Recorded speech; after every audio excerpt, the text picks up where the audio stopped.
Hey, what's up? It's Wyatt, the team captain of the CMU Rodeo team and your host for this show. And I'm Brandon Edwards, the head coach of the rodeo team and your co-host. Now, if anyone thought the Lady Mavs of rodeo might pull the foot off the throttle after the school's best season in history, they thought wrong.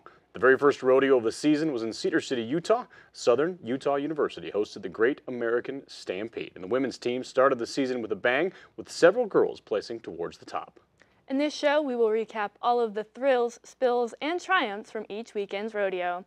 We're bringing you the most exciting moments from the arena. From heart-pounding bull rides to stunning barrel runs, we'll relive the highs, the heartbreaks, and the jaw-dropping action that kept fans on the edge of their seat.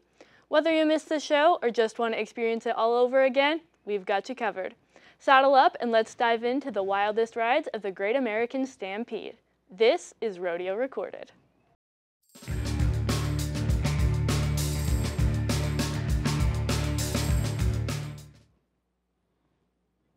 Thanks again for joining us. I'm Wiley Mitchell. And I'm Brandon Edwards. Let's take a deep dive into the Great American Stampede. The breakaway roping was a bit of a drawing contest. The calves all ran hard to the left, which made it difficult for many of the contestants to get a fast time on their run. Lily Bell, a senior from Idaho State University, made the most of her calf in the long round with a 2.8. We had a few Lady Mavs catch in the breakaway, but only one was fast enough to make the short go. Justice Jones of Alberta, Canada, roped her first calf in the time of 3.8. This placed her 8th in the long round. She had some unfortunate luck in the short go, which left her without any points on the board in the breakaway roping. The College of Southern Idaho took the average win in a tie between Libby Swan and Haley Gibbs. They tied with a 6.6 on 2 head.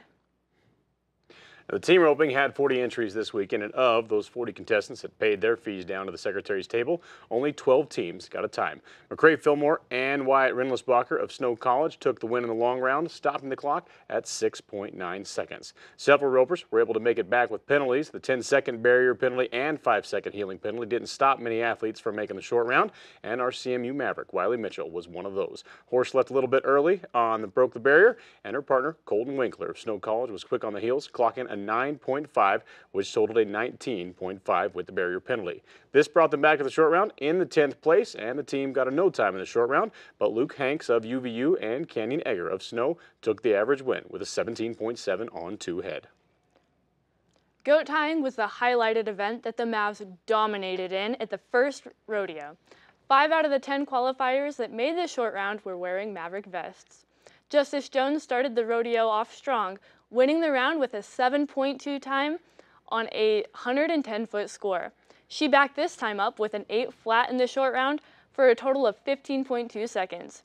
Jones tied for the average win, making her the first Maverick of the season to be crowned the weekend champion. I also had one of my personal best weekends in the goat tying, an 8.8 and an 8.2. This placed me 3rd in the average. Shay Grogan started her senior season off strong, splitting 2nd and 3rd in the long round with a 7.9 second run.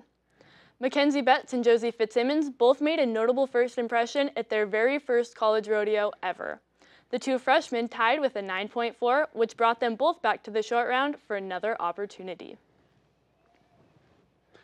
Caden Henderson got by a horse that could have well deserved a reride for points in the second round, but the junior ended up scoring 58 points, which got him 4th in that round and did get him on the board for the season. Brian Evans, the returning champion from last year, ended up the champion of his hometown rodeo, the only cowboy to cover both horses and win the average outright. Saving the best for last, let's talk barrel racing. Wiley Mitchell won the long round, and now winning the long round of the barrel racing at Cedar City every year of her tenure as a Maverick has been pretty much a tradition for her, doing it 3 years in a row, and the short round, though, unfortunately did not go as planned. She downed the first barrel, which kept her from earning additional points in the short go and the average.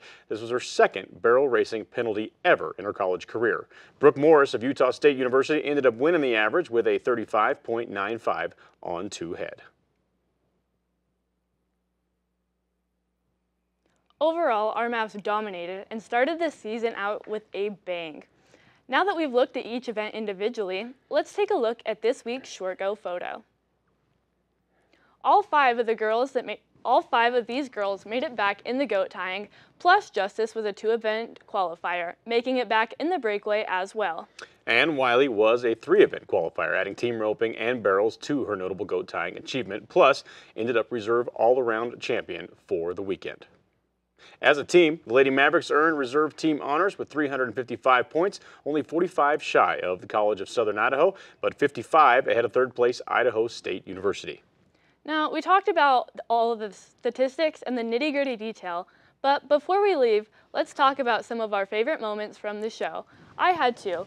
For one, I think it was so incredible that Mackenzie Betts and Josie Fitzsimmons started their college career off with a bang.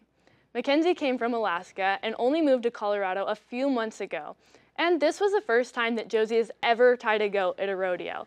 I watched her enter a jackpot, and it did not go so well.